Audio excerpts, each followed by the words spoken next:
헬로윈 기간 안전 우려 보고서를 부당하게 삭제했다는 의혹을 받아온 서울 용산경찰서 간부가 숨진 채 발견됐습니다. 이런 가운데 보고서 삭제 지시가 애초 알려진 것보다 더 윗선인 서울경찰청 정보부장으로부터 내려온 정황이 포착됐습니다. 윤석열 대통령이 아세안과 G20 정상회의 참석을 위해 4박 6일 일정으로 순방길에 올랐습니다. 순방 기간 동안 한미일 정상회담을 비롯해 한미 정상회담 일정도 소화합니다. 백악관은 한미 정상회담에서 사이버 해킹 등 북한의 광범위한 위협에 대한 논의가 집중적으로 이루어질 것이라고 밝혔습니다. G20 정상회의 기간에는 바이든 미 대통령과 시진핑 중국 국가주석이 처음으로 대면 회담을 진행합니다. 미국 경제가 인플레이션 정점을 지났다는 기대 속에 뉴욕 증시가 폭등했습니다. 개장과 동시에 급등한 우리 증시도 3% 넘게 상승 마감했습니다. 한국전력이 3분기에도 7조 원이 넘는 적자를 내며 올해 누적 적자가 21조 8천억 원을 기록했습니다. 연말까지 가면 올해 적자가 30조 원대를 기록할 수 있다는 우려도 나오고 있습니다.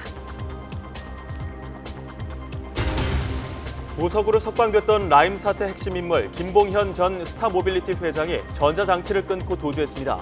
김 전 회장은 오늘 오후 횡령 혐의 등과 관련한 재판에 결심 공판을 앞두고 있었습니다. 뉴스큐 잠시 후 돌아오겠습니다.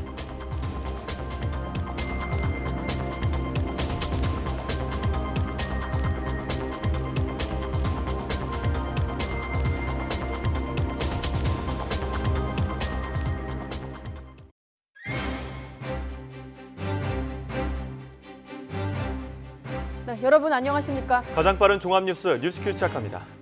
용산경찰서 보고서 삭제 의혹과 관련해 피의자로 입건된 용산경찰서 간부가 숨진 채 발견됐습니다. 또 1조 6천억 원 규모의 금융 피해를 낸 라임 사태 핵심 인물이 도주하는 일도 있었습니다. 주요 뉴스들 속보로 알아보고 부동산 전망, 사건 사고 분석으로 뉴스큐 이어갑니다. 네, 헬로윈 기간 안전 문제를 우려하는 내용의 보고서를 참사 후 부당하게 삭제했다는 의혹과 관련해 수사를 받아왔던 전 서울 용산경찰서 정보계장이 숨진 채 발견됐습니다. 극단적 선택으로 추정되는데요. 이 계장은 관련 혐의로 피의자로 입건되고 대기 발령된 상태였습니다. 취재기자 연결합니다. 박정현 기자. 네, 경찰청 특별수사본부입니다. 네, 우선 발생 시각부터 알려주시죠. 네, 오늘 낮 12시 40분쯤 서울 수유동에 있는 자택에서 전 서울 용산경찰서 정보계장 정모 씨가 숨진 채 발견됐습니다. 가족이 최초로 발견해 경찰에 신고했는데 정 계장은 극단적 선택을 한 거로 추정됩니다. 경찰청 특별수사본부는 헬로윈 인파가 많이 몰릴 거라고 경고한 경찰 정보보고서가 삭제된 경위를 수사하고 있습니다. 용산경찰서 정보과 직원이 참사 사흘 전에 헬로윈 기간 이태원에 대규모 인파가 몰릴 거로 예상된다는 내용의 보고서를 작성했는데 이 보고서의 원본이 참사 뒤 사무실 PC에서 사라진 겁니다. 오늘 숨진 채 발견된 정 계장은 보고서 원본을 삭제토록 회유했다는 의혹을 받고 있었습니다. 앞서 특수부는 정 계장을 직권남용과 증거인멸, 업무상 과실치사상을 적용해 지난 6일 피의자로 입건했습니다. 그제는 같은 의혹을 받는 전 용산서 정보과장과 함께 대기 발령 조치되기도 했는데요. 정 계장은 아직 소환 통보를 받지는 않은 상태였던 거로 파악됐습니다. 특수부는 최근 용산서 정보과 직원들을 참고인으로 불러 삭제 과정에 부당한 지시나 회유가 있었는지 여부를 조사해왔습니다. 특수부는 정 계장 사망에 따라 공소권 없음으로 종결 처리할 예정입니다.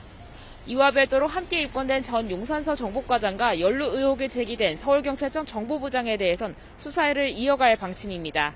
지금까지 경찰청 특별수사본부에서 YTN 박정현입니다.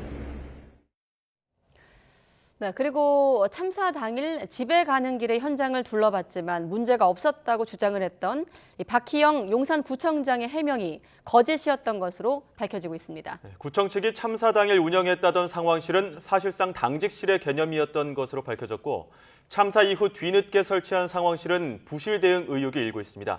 자세한 소식 현장에 나가 있는 취재기자 연결해 알아보겠습니다. 김다연 기자.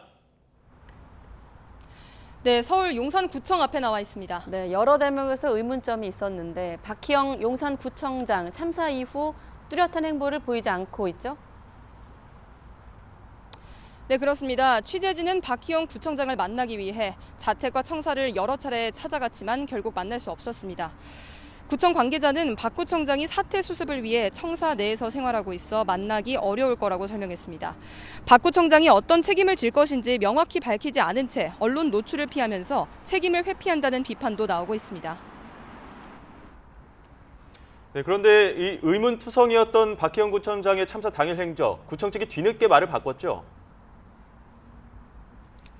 네, 박 구청장은 참사 당일 저녁 8시 20분쯤 퀴논길을 통해 귀가하면서 참사 현장 인근을 둘러봤다던 그 설명을 뒤집었습니다.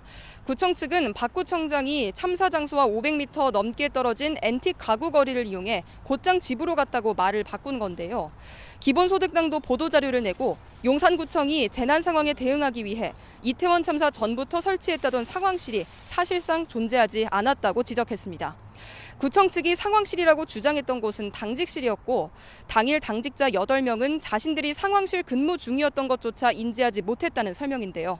이에 대해 구청 측은 상황실과 당직실이라는 용어를 혼용하면서 오해가 생긴 거라며 참사 이후에 재난대책 상황실을 운영했다고 해명했습니다.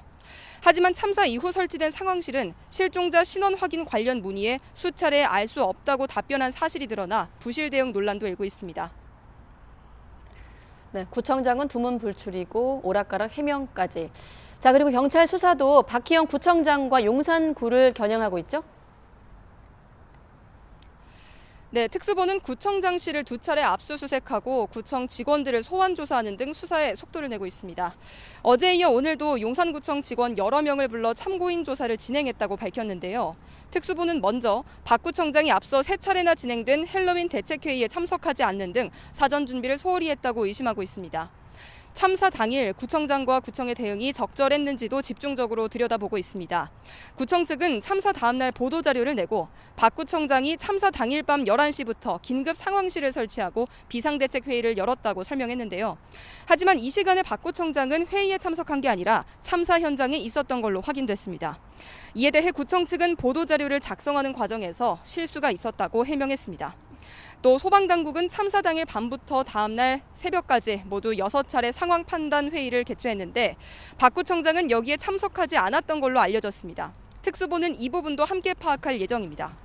압수물 분석과 참고인 소환 조사가 본격화하는 만큼 박 구청장의 소환 시기도 멀지 않았다는 관측이 나옵니다. 지금까지 용산구청에서 YTN 김다연입니다. 네, 이태원 인파 정보 보고서 삭제 의혹으로 수사를 받던 서울 용산경찰서 정보계장이 숨진 채 발견되기 그 전부터 경찰의 수사가 현장 인력 중심으로 흘러가는 것에 대해 일선 경찰들의 비판과 불만이 터져나왔습니다. 네, 이에 반해 재난안전주무부처인 행안부나 서울시에 대해서는 법리 검토만 하고 있는데 이른바 윗선을 섣불리 건드릴 수 없다고 보는 게 현 특수본의 판단으로 보입니다. 강민경 기자의 보도입니다. 이태원 참사 수사가 시작된 건 지난 1일. 최근 특별수사본부는 경찰청과 서울경찰청, 용산경찰서, 용산소방서 등을 압수수색하고 참고인 조사를 진행했습니다. 수사가 시작된 지 열흘이 지난 상황에서 수사는 일선 경찰과 소방 쪽에 집중돼 있습니다. 반면 재난안전주무부처인 행정안전부와 서울시에 대해서는 여전히 법리 검토 단계에 머물러 있습니다. 이를 두고 경찰 안에서는 특별수사본부가 일선 현장에만 수사를 강하게 밀어붙이고 있다는 볼멘 소리가 나오고 있습니다. 경찰 내부망에는 정치권이 너무 경찰 책임으로만 여론몰이를 한다거나 국가와 행정안전부 그리고 지방자치단체야말로 재난과 국민안전의 책임자라는 비판까지 나옵니다. 한 예로 특수본이 용산경찰서 정보과의 인파우려 보고서 원본 삭제 의혹 수사에 집중하는 걸 들고 있습니다. 성과를 위해 마치 일선 경찰서가 보고서 자체를 은폐한 것처럼 몰아간다는 주장입니다. 한 경감급 경찰은 첩보 수집 절차에 따른 정보보고서 처리 과정까지 문제 삼는 건 참사의 본질과 거리가 멀다고 지적하기도 했습니다. 특수본이 비번인데도 현장에 나온 최성범 용산 소방서장의 늑장 대응을 문제 삼는 거에 대해서도 소방 안에서는 반발이 커지고 있습니다. 이른바 윗선을 향한 수사에 대해 특수본은 고심을 거듭하고 있습니다.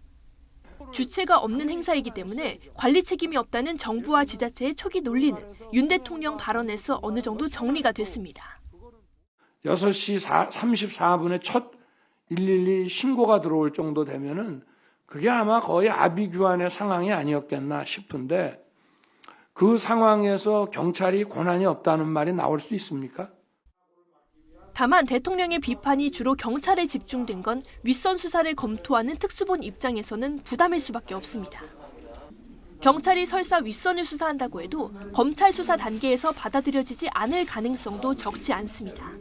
안전을 보호할 의무, 이것은 국가의 존재이고 목적임에도 비겁한 변명, 참사 수준의 사고라는 말장난, 책임회피, 꼬리 자르기로 무마하고 있습니다. 이태원 참사는 행안부와 서울시, 용산구, 그리고 경찰과 소방 등 어느 단계에서도 기본적인 위기관리 시스템이 작동되지 않으면서 발생한 측면이 있습니다. 결과에 따른 법적 책임 유무를 나중에 따지더라도 정부와 지자체 전반에 대한 수사 자체는 필요하다는 지적이 나오는 이유입니다. YTN 강민경입니다. 더불어민주당은 이태원 참사 진상규명 국정조사와 특검 추진을 위해서 범국민 서명운동을 벌이며 장외 여론전을 본격화하고 있습니다. 하지만 국민의힘은 오히려 이재명 대표의 사법 리스크를 불식시키려는 정치적 선동이라며 맹비난했습니다. 국회 취재기자 연결합니다. 손효정 기자. 네, 국회입니다. 네, 민주당 오늘부터 이태원 참사 국정조사 그리고 특검을 촉구하는 대국민 여론전에 나섰죠. 네, 민주당은 오늘 낮 12시 반부터 서울 여의도역에서 범국민 서명 운동을 시작하며 여론전에 시동을 걸었습니다. 명확한 진상규명을 원하는 다수 여론을 지지 삼아서 여당의 이태원 참사 국정조사와 특검 수용을 압박하겠다는 겁니다. 이재명 대표 등 주요 당 지도부도 참석했는데 내일부터는 서명운동이 전국으로 확대됩니다. 이 대표는 서명운동 발대식에서 이제 진실과 책임의 시간을 시작해야 한다며 진상규명을 위한 국민의 도움을 요청했습니다. 정부와 여당이 진상규명에 협조적이지 않고 오히려 반대를 하고 있기 때문에 이제 국민의 도움을 받아서 직접 진상규명을 위한 노력을 해야 될 때가 됐습니다. 국민의힘은 오늘 오전 이태원 사고조사 특위회의를 열고 경찰과 행정안전부로부터 당시 정부 대처 상황을 보고받았습니다. 하지만 경찰 수사로 책임 소재를 가려야 한다는 입장을 재확인하며 민주당이 추진하는 국정조사는 이 대표의 사법 리스크를 가리려는 의도라고 역공했습니다. 자꾸 정쟁화, 정치화하는 의도를 많은 분들이 짐작을 하실 겁니다. 그런 동태들이 국민들로부터 동의받지 못하고 있다는 점도 아셔야 될 겁니다. 주호영 원내대표도 얼마 전까지 집권했던 당이 장외로 나가면 국민으로부터 버림을 받을 것이라며 스스로 의회주의 민주정당임을 포기하는 행태라고 꼬집었습니다. 당권 주자인 국민의힘 김기현 의원도 국정조사보다는 검찰 수사를 받는 이 대표의 탄핵이 먼저라고 맞받았습니다. 네, 그리고 MBC 취재진 전용기 배제 논란과 관련해서도 정치권 공방이 계속되고 있죠? 네, 내년도 예산안을 심사하기 위해 열린 국회 문화체육관광위원회 전체 회의에서도 MBC 전용기 탑승 거부 논란과 관련해 여야가 설전을 주고받았습니다. 여야의 신경전은 대통령실 순방 관련 예산으로도 불똥이 튀었는데요. 먼저 민주당은 윤석열 정부가 통 큰 정치를 해야지 옹졸해선 안 된다며 이 같은 조치는 언론 탄압의 단초라고 지적했습니다. 이어 정부의 순방 프레스센터 설치 운용 예산 47억 4천만 원도 전액 삭감해야 한다고 요구했습니다. 윤석열 대통령과 윤석열 정부가 이 언론을 대하는 태도가 이 간장종지만하다 정말. 태도의 변화가 없다면 이 예산은 단 한 푼도 국회에서 편성해서는 안 된다. 반면 국민의힘은 전 정부 사례를 거론하면서 대통령실의 조치는 예산과는 무관한 문제라고 반박했습니다. 노무현 정부 땐 아예 청와대 기자실에 데모질을 했다며 다른 언론사도 활용할 프레스센터 예산을 깎자는 건 자가 당착이라고 비판했습니다. MBC를 좀 옹호하자고 이 자체 예산을 없애버리면 모든 언론에게 피해를 주는 그런 결과가 생기는 것이기 때문에 광화문에서 뺨 맞고 정말로 한강에서 눈을 기는 그런. 한동안 그동안 언쟁이 이어지자 여야는 간사간 협의를 거쳐 문체위에서 논쟁하기보다 부대 의견을 따라 예결위에서 논의를 이어가기로 했습니다. 여야는 해당 예산안은 일단 정부안을 유지하되 대통령실 조치는 언론 탄압이란 비판이 제기돼 예산 규모 적정성을 논의할 것을 주문한다는 부대 의견을 달았습니다. 지금까지 국회에서 전해드렸습니다. 네, 라임 사건의 핵심 인물로 꼽히는 김봉현 전 스타모빌리티 회장이 전자장치를 끊고 도주했습니다. 김 전 회장은 오늘 오후 자신의 횡령 혐의 결심 공판을 앞두고 있었는데요. 취재기자 연결해 자세한 이야기 들어보겠습니다. 이준엽 기자. 네, 사회일보입니다. 네, 전자장치 끊고 도주했다. 자, 그럼 김 전 회장이 마지막으로 확인된 위치는 어디입니까?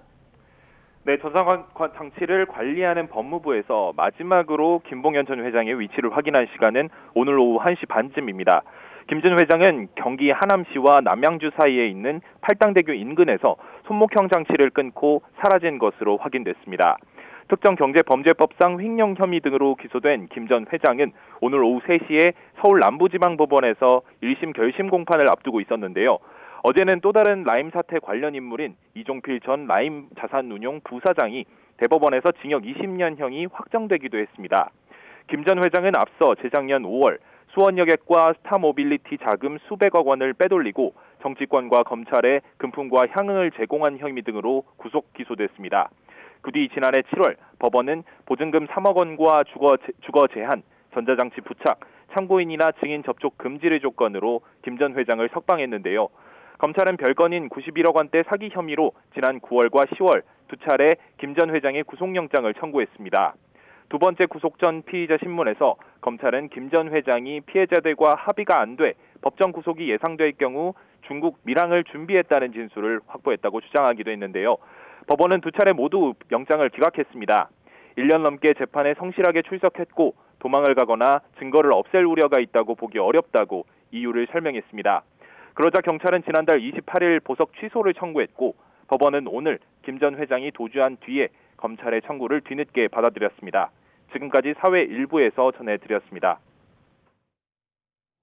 네, 이 문제는 잠시 뒤에 전문가와 조금 더 들여다보겠습니다.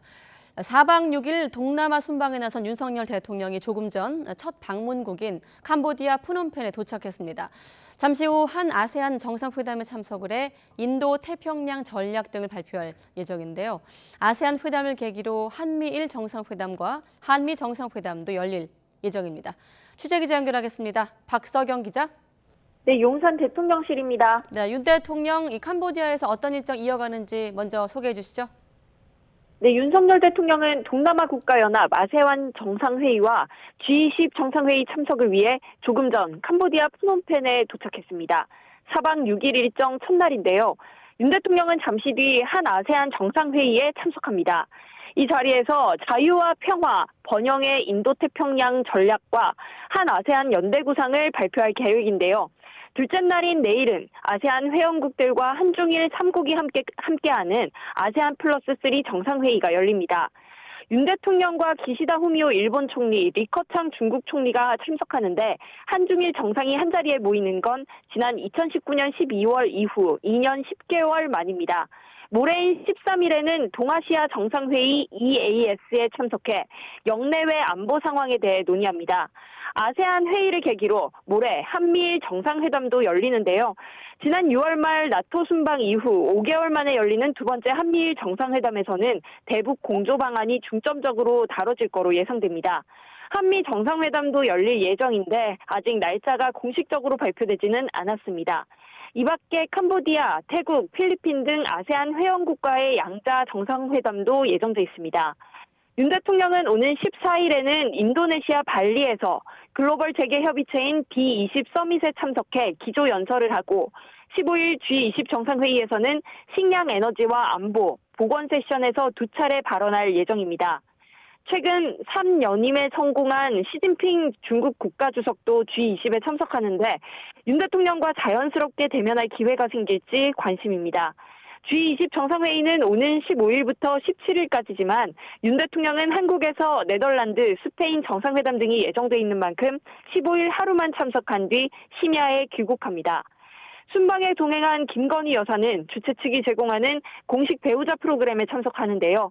윤 대통령은 어제 약식 회견에서 이태원 참사로 인해 순방을 막판까지 고민했지만 국민 경제 활동과 이익이 걸린 행사인 만큼 가기로 정했다고 설명했습니다. 오늘 아침 성남 서울공항 환송에는 국민의힘 정진석 비상대책위원장, 주호영 원내대표, 이상민 행정안전부 장관 등이 나왔는데요. 윤 대통령은 이상민 장관이 다가와 목례를 하자 어깨를 두드리며 인사했고 환송 인사들과 악수를 하며 짧은 담소도 나눴습니다. 이에 앞서 대통령실은 그제 밤 외교 관련 왜곡 보도 등을 이유로 이번 순방에서 MBC 취재진의 전용기 탑승을 불허한다고 통보했고 이에 대해서 논란이 계속해서 커지고 있습니다. 지금까지 용산 대통령실에서 YTN 박서경입니다.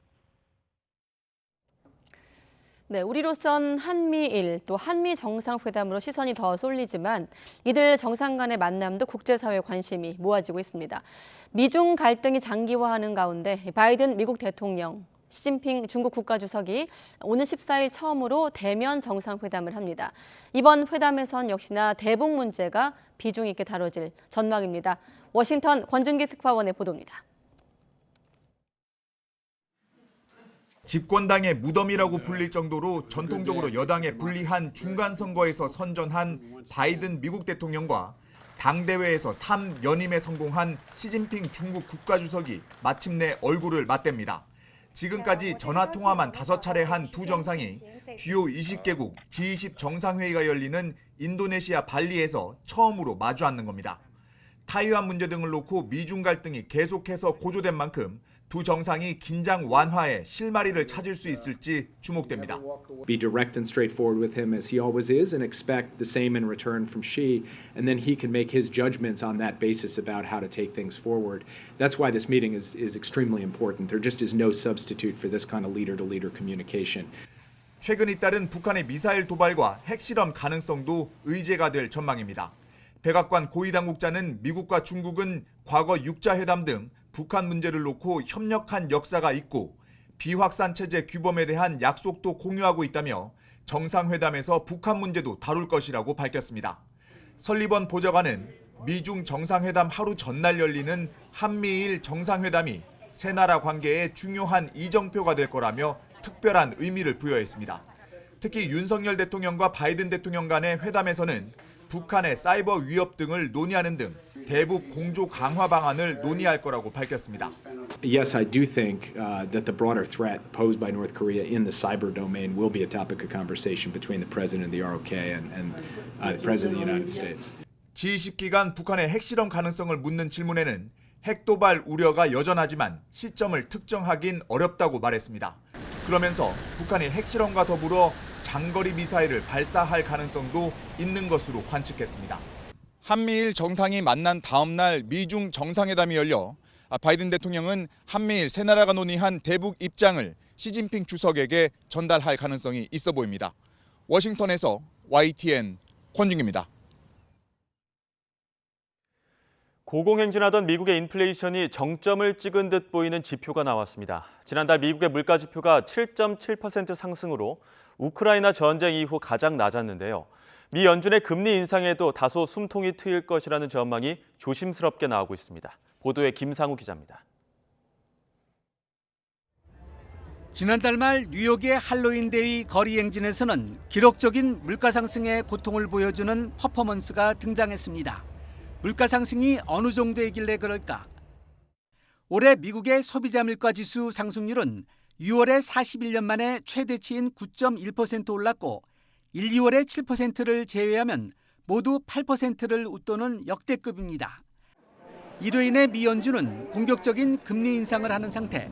그런데 고공행진 중인 인플레이션이 정점을 찍은 것으로 보이는 지표가 나왔습니다. 지난달 소비자 물가 지수가 전년 동월 대비 7.7% 오른 것입니다. 올해 1월 이후 가장 작은 폭의 상승으로 러시아의 우크라이나 침공 이후 가장 낮았고 블룸버그 통신이 집계한 전문가 전망치 7.9%보다 낮은 것입니다. 전월 대비 상승률도 0.4%로 역시 전문가 전망치 0.6%보다 낮았습니다.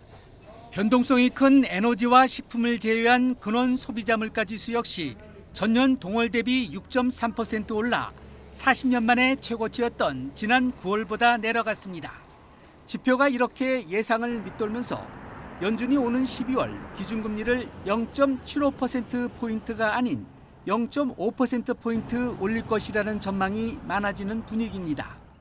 블룸버그와 로이터 통신은 물가 상승이 둔해지면서 연준이 금리 인상 속도를 늦출 여지가 생겼고 인플레이션이 정점을 찍은 것으로 보인다고 각각 보도했습니다. 이번 지표로 미 국채 금리 등의 시장이 요동치는 격한 반응을 보인 가운데 한 번의 물가 상승률 둔화 발표만으로 연준의 통화정책 방향 전환을 예상해서는 안 된다는 경고성 분석도 만만치 않습니다. YTN 김상호입니다. 미국 증시 폭등에 힘입어 코스피도 3% 이상 급등했습니다. 환율은 60원 가까이 하락해 1,310원대로 내려왔습니다. 취재기자 연결해 자세히 알아보겠습니다. 박병한 기자. 네, 경제부입니다. 네, 오늘 증시 움직임 자세히 전해주시죠. 네, 미국의 소비자 물가 상승률이 예상보다 낮게 나오자 미국 증시가 폭등한 데 이어 우리 증시도 오늘 급등했습니다. 코스피는 80.93포인트, 3.37% 오른 2,483.16에 마감했습니다. 외국인이 6천억 원 이상, 기관이 9천억 원 이상 순매수했고 개인은 1조 6천억 원 이상 순매도하면서 차익 실현에 나섰습니다.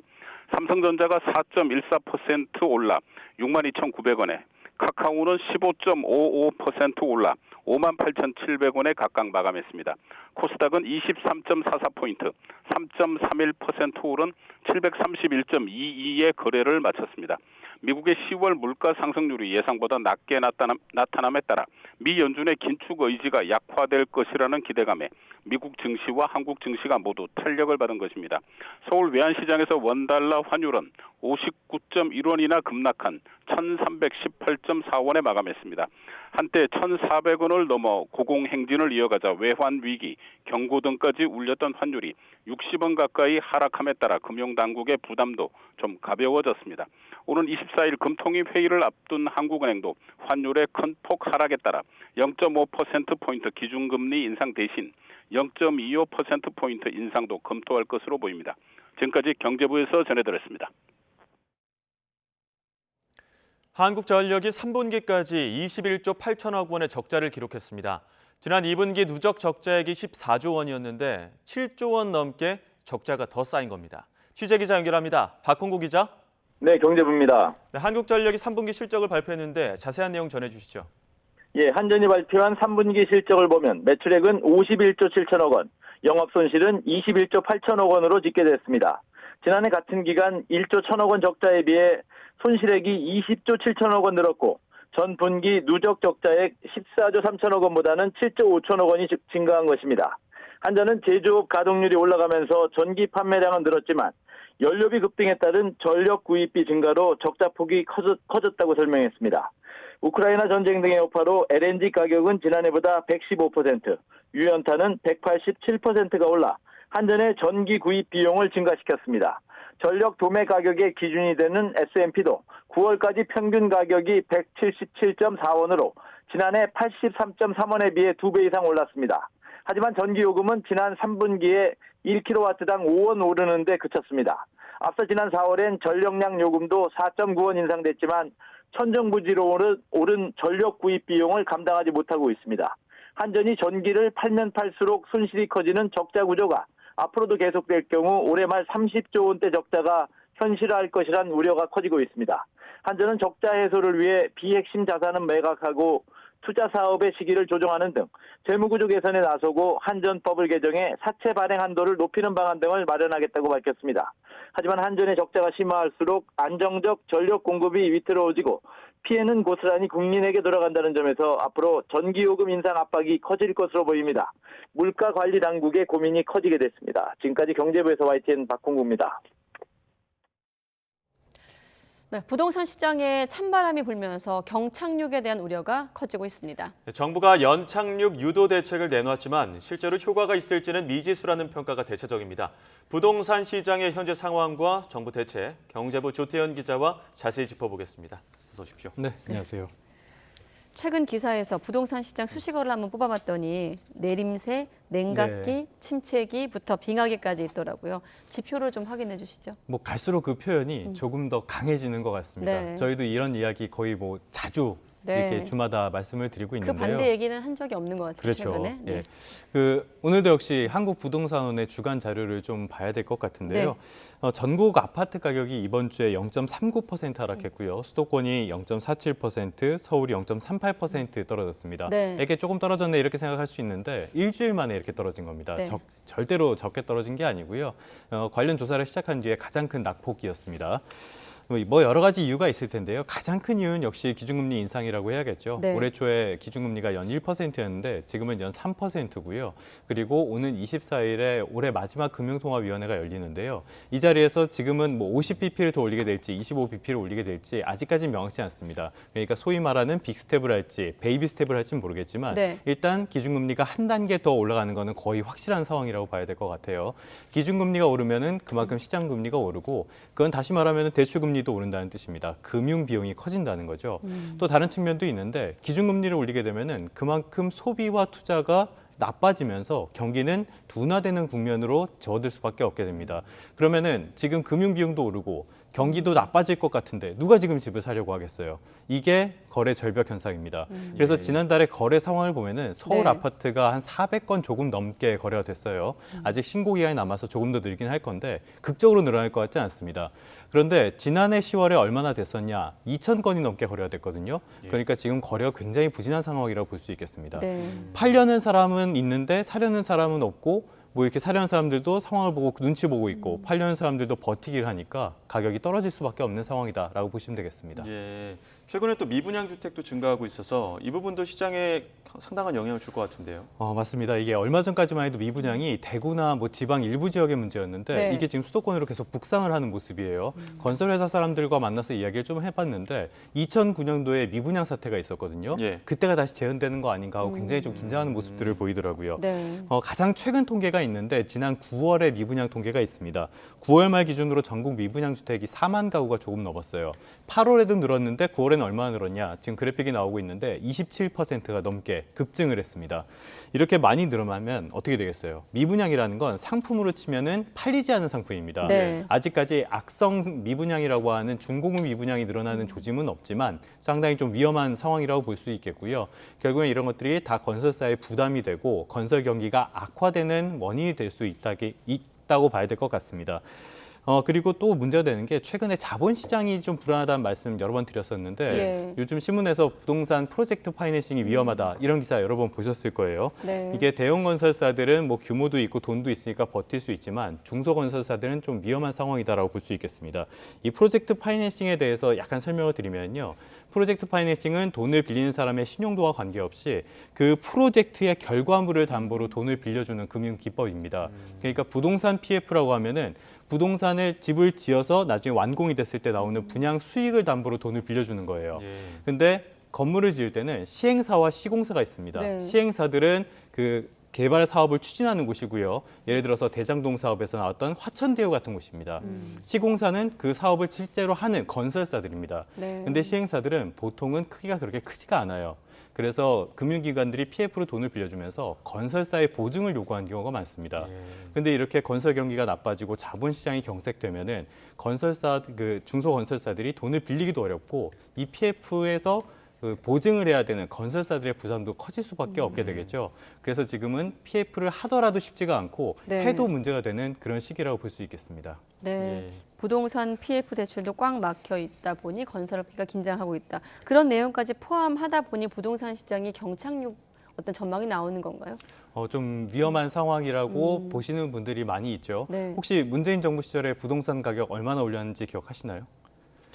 서울의 아파트 평균 매매값이 네. 2017년 4월에 6억 원 정도였습니다. 예. 근데 올해 5월에 12억 원, 12억 8천만 원에 가까워졌어요. 2배가 넘게 올랐습니다. 퍼센트로는 110%가 올랐어요. 네. 그런데 지금은 얼마나 떨어졌냐? 한 1,000만 원 떨어졌습니다. 그렇게 크게 떨어지지 않은 것 같죠? 예. 10% 조금 안 되게 떨어졌습니다. 네. 그래서 지금 정부에서도 조금 더 떨어질 필요는 있다 이렇게 이야기를 하고 있는데 문제는 이 속도가 좀 너무 가파르다는 거예요. 어떤 거나 경제 현상은 차근차근히 떨어지고 빠지거나 올라야지 부작용이 네. 적은데 이게 너무 빠르게 추락하고 있으니까 부작용이 커질 수 있다 이런 우려가 나오는 거고요. 그러면 어떤 부작용이냐? 앞에 말씀드린 것처럼 건설사가 타격을 받을 수 있죠. 그리고 돈을 빌려서 집을 샀는데 원리금도 못 갚게 되는 소위 말하는 하우스 푸어들이 생길 수도 있습니다. 거기다 지금 기준금리가 더 올라가고 있는 상태고요. 그러면 건설사랑 하우스 푸어, 그 돈 빌린 사람들이 어려진 게 뭐가 그렇게 문제냐? 그 사람들만의 문제는 아니냐? 경제 현상이 그렇게 단순하지 않습니다. 이 사람들이 돈을 못 갚게 되면은 그만큼이 금융회사의 부담으로 작용하게 되고요. 이거는 결국에는 금융위기로 이어질 수 있습니다. 네. 뭐 전반적인 경제가 다 침체될 수밖에 없는 상황이 될 수 있고요. 또 건설업 자체의 특성도 있는데 예전만큼은 아니지만 여전히 건설업에는 거기서 일하시는 분들이 많잖아요. 고용을 창출하는 사업입니다. 연관 산업들도 상당히 많고요. 그렇기 때문에 전반적인 경기에 타격을 줄 수밖에 없는 상황이라고 봐야 됩니다. 그래서 지금은 투기 수요는 막되 실수요자가 시장에 진입할 수 있도록 하고 또 거래는 활성화하는 굉장히 좀 어려운 정책의 역량이 필요한 시기라고 할 수 있겠습니다. 그러한 어려운 정책 역량이 필요한 가운데 정부가 지금 연착륙 방지책이라고 해서 연착륙을 할 수 있는 네네. 어떤 정책들을 내놨는데 어떤 정책들이 있습니까? 어제 나왔죠. 예. 어제 그 예전에 비상경제 대책회의에서 이런저런 이야기가 나왔었는데 어제 확정해서 내용이 나왔습니다. 지금 가장 그 추경호 부총리가 어제 했던 얘기 중에 인상 깊었던 게 부동산 값이 워낙 단기간에 크게 올랐기 때문에 하향 안정화가 되는 거는 반드시 필요한 일이지만 그 속도가 너무 빨라서 냉각은 경계할 필요가 있다 이렇게 이야기를 했거든요. 네. 근데 어제 나왔던 대책을 보면은 먼저 규제 지역 해제가 있습니다. 지난 9월에 한번 규제 지역을 풀은 적이 있었어요. 이때는 세종을 제외한 지방을 전부 다 풀었거든요. 네. 이번에는 세종도 풀었습니다. 그래서 지금 보면은 조정 대상 지역에서 경기도 22곳, 그리고 인천 전 지역, 세종을 해제했고요. 그리고 투기 과열지구에서는 경기도 9곳을 해제했습니다. 그럼 어디가 남았냐? 서울, 그리고 서울과 인접한 과천, 성남, 하남, 광명 이렇게 경기도 4곳. 이곳만 이중 규제 지역으로 남았습니다. 이게 오는 14일 0시부터 효력이 발생하는데요. 네. 효력이 발생하고 나면은 대출과 세제, 청약, 거래 같은 집을 사고 파는 모든 과정의 규제가 한층 더 완화되게 됩니다. 또 지난번에 그 비상경제 민생회의에서 이야기가 나왔던 건데 그 대출 규제들이 있죠. 주택담보대출 비율 같은 거, LTV 같은 규제를 50%로 일원화하겠다는 대책이 나왔습니다. 네. 이거를 계획보다 앞당겨서 다음 달 1일부터 시행하겠다 이런 내용을 밝히기도 했습니다. 그리고 부동산 PF가 위험하다 이렇게 말씀을 좀 드렸는데요. 지금까지는 준공전 미분양에 대한 이 PF 보증 대책이 없었어요. 그래서 이번에는 5조 원 규모로 미분양 주택 PF 대출 보증 상품을 신설하기로 했습니다. 대신에 조건은 있어요. 건설사들이 뭐 할인 분양을 한다든지 이렇게 자구책을 마련한 경우에만 제한적으로 이걸 지원해주겠다고 합니다. 또 하나는 또 기존의 PF 대출 보증을 10조 원 규모로 확대를 하고 조건도 다소 완화하기로 했습니다. 네. 일단 그 규제 지역이 해제가 된 지역을 중심으로 네. 부동산 커뮤니티에서는 일부 반색하는 분위기도 있던데 결국 이런 대책이 효과로 이어질까 아니겠습니까? 최근에 부동산 시장 동향과 좀 맞물려 네. 봤을 때 어떻게 예상이 가능할까요? 사실 이게 시장에서 요구가 많았거든요. 네. 그러니까 어느 정도는 좀 환영하는 분위기가 있는 건 사실입니다. 그리고 정책적인 방향 자체는 옳은 방향으로 잡은 것 같아요. 일단은 방향성 자체는 연착륙에 어느 정도 도움은 될 것 같습니다. 네. 규제가 많이 풀리기 때문에 그 시장에 나온 금매 정도 소화는 충분히 가능할 것으로 보이고요. 지금 청약 시장도 안 좋은데 청약과 관련된 규제도 풀리거든요. 그렇기 때문에 이 부분에도 약간 온기가 돌아올 것 같긴 합니다. 그런데 근본적인 뭐 반전이 있기는 좀 어려워 보입니다. 네. 여러 번 말씀드렸던 것처럼 기준금리가 계속 오르고 있는 추세고요. 지금도 많이 오른 상태입니다.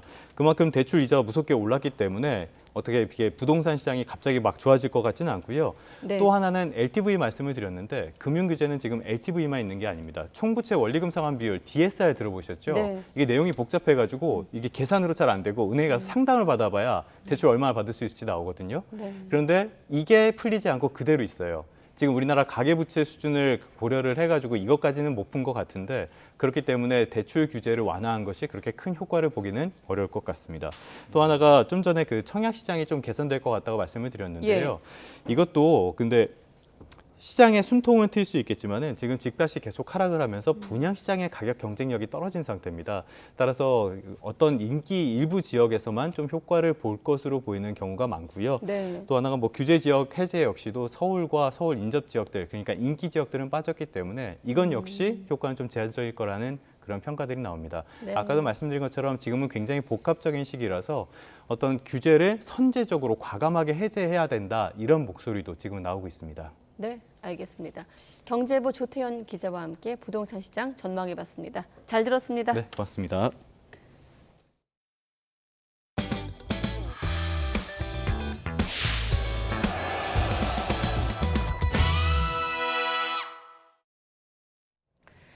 네, 한국전력 12개 지사와 기업은행 6개 지점, 철도공사의 용산 역세권, 부지 등의 매각이 추진됩니다.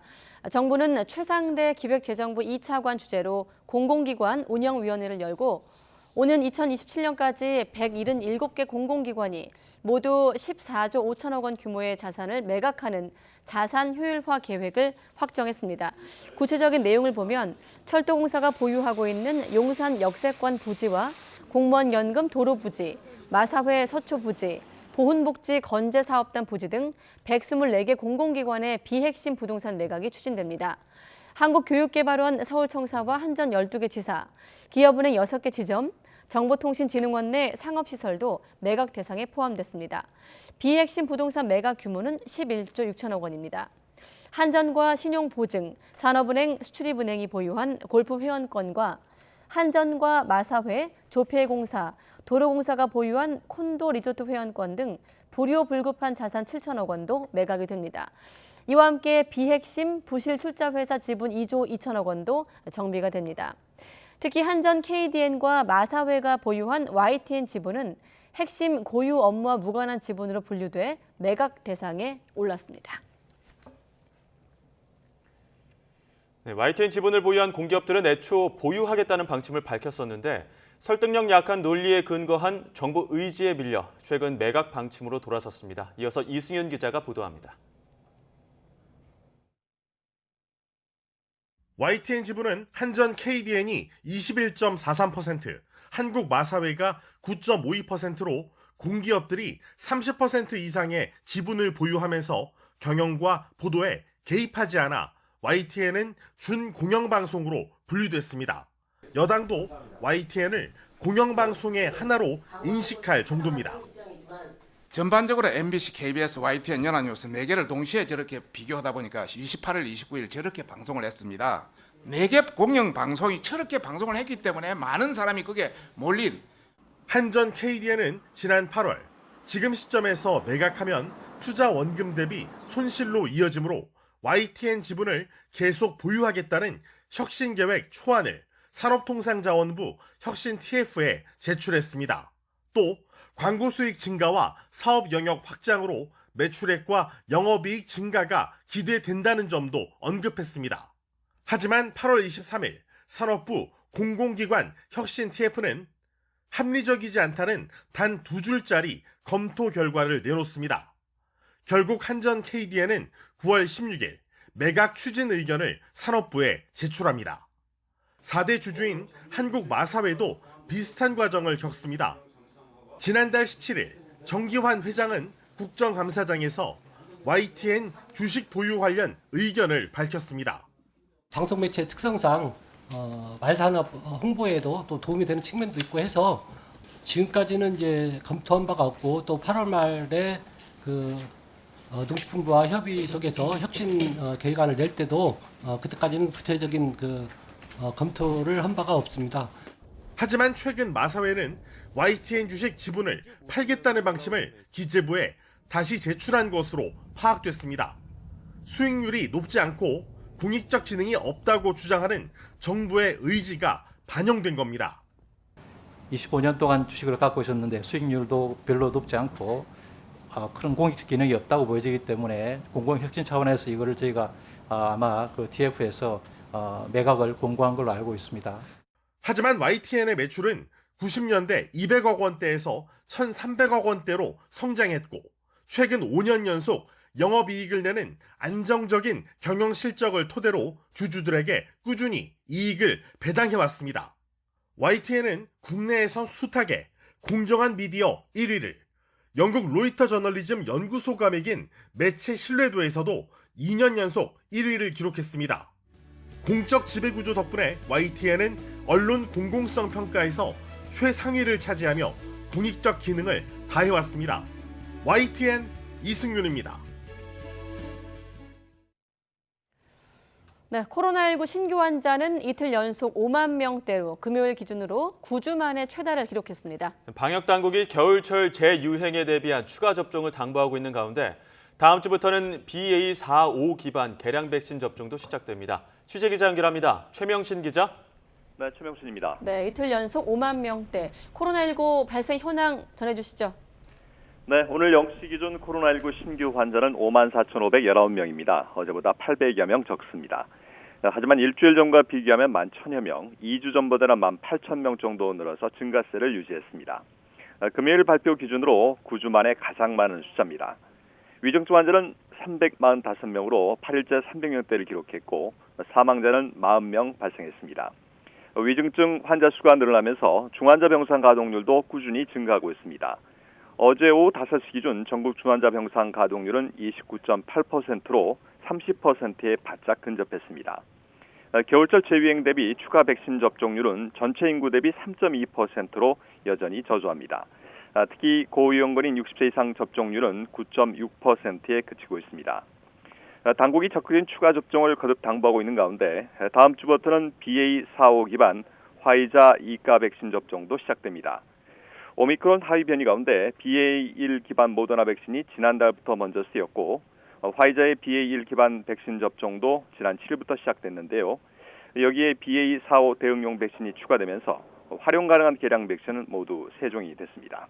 지금까지 사회부에서 YTN 최명신입니다. 중국의 코로나19 신규 감염자가 6개월여 만에 10,000명을 넘어섰습니다. 오늘 중국 국가위생건강위원회에 따르면 어제 중국 본토에서 확인된 신규 감염자는 1,243명으로 집계됐습니다. 이는 상하이에서 급격히 감염이 확산하던 4월 28일 1,550명 이후 최다입니다. 허난성이 3,005명으로 가장 많았고 광둥성이 2,750명으로 그 뒤를 이었습니다. 네, 그리고 세 번째 코로나 수능을 앞두고 있습니다. 오늘부터 수험생은 코로나19 확진 판정을 받을 경우 수능 당일에 별도 고사장에서 시험을 치르게 됩니다. 네, 코로나19에 걸린 경우 어떻게 대처해야 하는지 김연아 기자가 보도합니다. 이제 코로나19에 감염되면 자가격리 기간에 수능 시험을 치러야 합니다. 코로나19에 확진된 수험생은 교육청에 전화해 별도 고사장을 다시 배정받아야 합니다. 교육당국은 지난주부터 시도 관내 교육청별로 24시간 코로나19 상황실을 운영하고 있는데 확진 판정을 받으면 상황실 전화번호가 함께 안내되고 있습니다. 지난 7일에 이어 14일과 16일에도 응시 원서를 낸 모든 수험생의 연락처로 상황실 연락처가 발송되는데 이 번호를 저장해두면 확진될 경우 바로 연락할 수 있습니다. 특히 수능 전날인 16일 검사받을 경우 수험생임을 밝히면 보다 빨리 결과를 받을 수 있습니다. 올해는 확진자도 처음으로 고사장에서 시험을 보는데 응시자가 수천 명 규모로 예상됩니다. 게다가 7차 유행이 계속 확산세라 수능 뒤에도 대학별 고사가 모두 끝날 때까진 조심해야 합니다. 정점은 변이 유입 상황에 따라서 12월 혹은 그 이후에 도달할 것으로 예측됩니다. 아직 신규 변이 유입이 높지는 않지만 신규 변이의 국내 유입과 확산에 따라 재유행이 빠르게 전개될 가능성도 있는 상황이므로 격리 대상 수험생은 모두 수능 당일 아침엔 자차로 별도 고사장까지 이동해야 합니다. 차가 없는 경우 각 교육청에서 구청을 연결해 차량을 지원하기 때문에 코로나19에 확진되면 즉시 교육청에 알리는 게 가장 중요합니다. YTN 김연아입니다.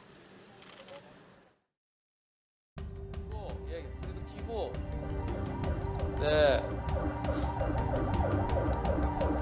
좀 비켜주면 좋은데. 양쪽으로 좀 비켜주면 좋은데. 좀 비켜줘. 아, 좀 비켜줘. 아, 좀 비켜줘. 이렇게 비춰주면 내가 충분히 지나갈 수 있단 말이야. 아, 좀 비켜줘.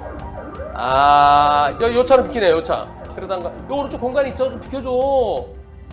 아, 오른쪽으로 좀 가세요.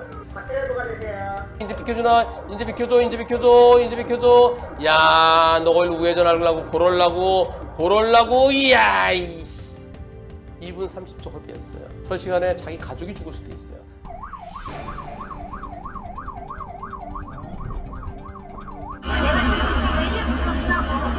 내가 책임진다고 싶으면 내가 이거 다 아니까.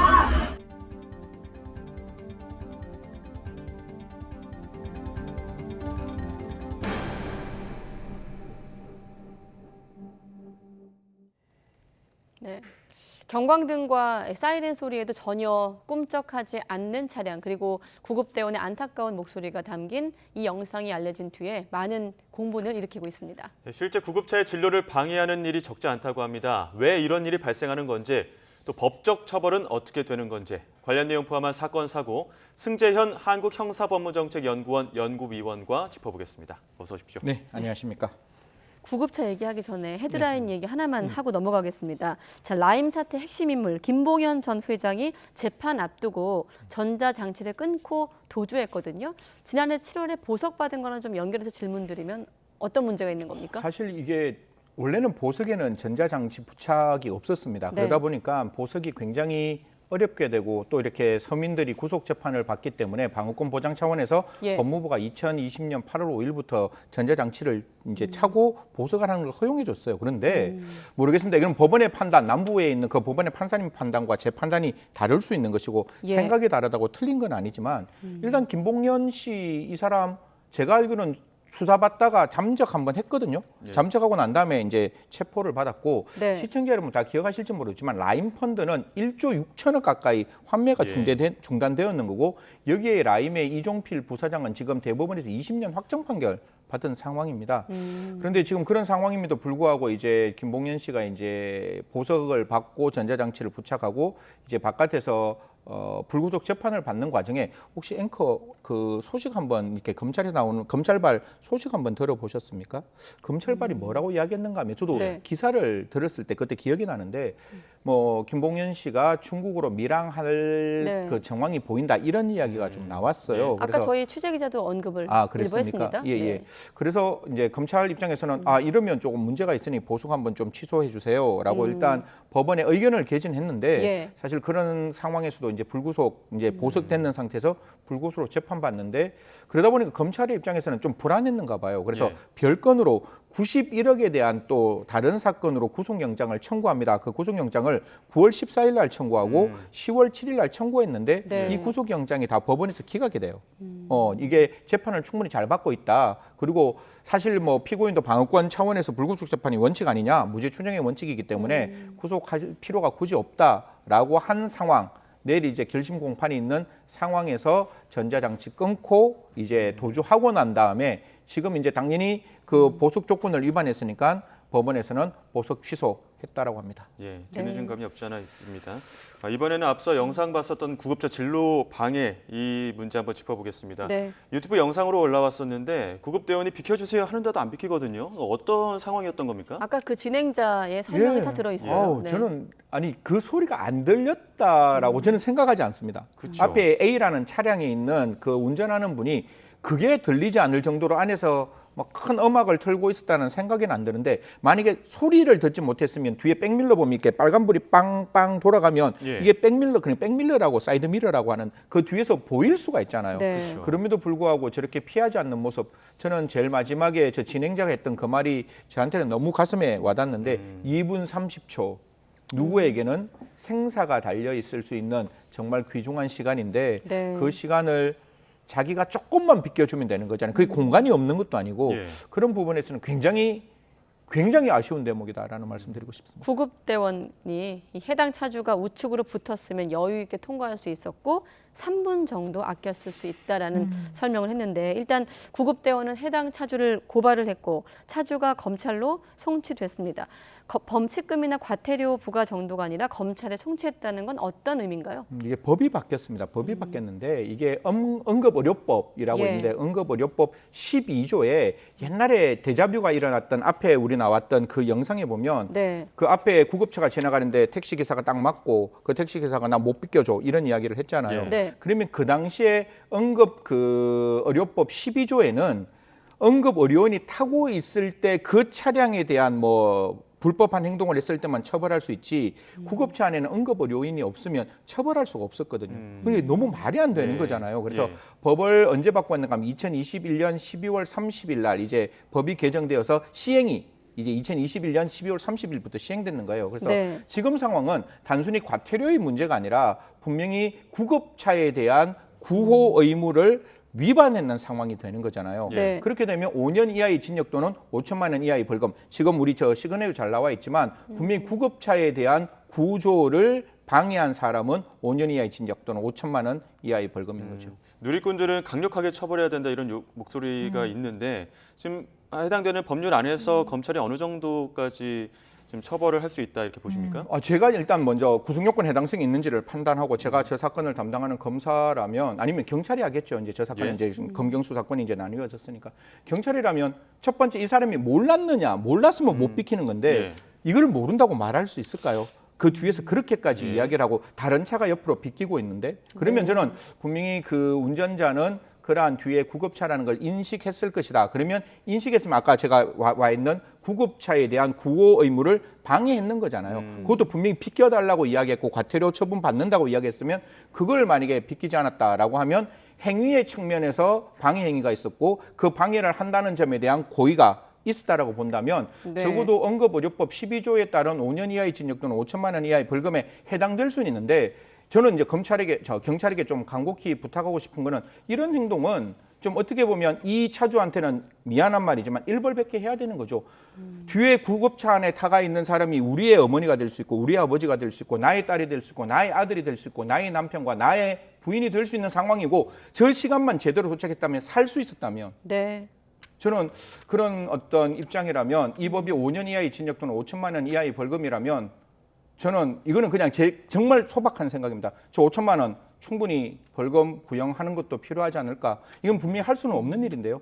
그 정도의 어떤 좀 강력한 처벌이 필요하지 않을까. 이건 형사정책연구원의 입장이 아니라 진짜 저 사건을 바라보는 일반 시민의 입장에서는 5천만 원 구형하는 것도 필요하지 않을까 생각합니다. 그럼 2년 전 사건은 어땠습니까? 아까 그 구급차 진로 방해 사건 유족들은 그 해당 택시기사 방해로 골든타임 놓쳐서 사망했다라고 이제 주장을 하고 있으니까요.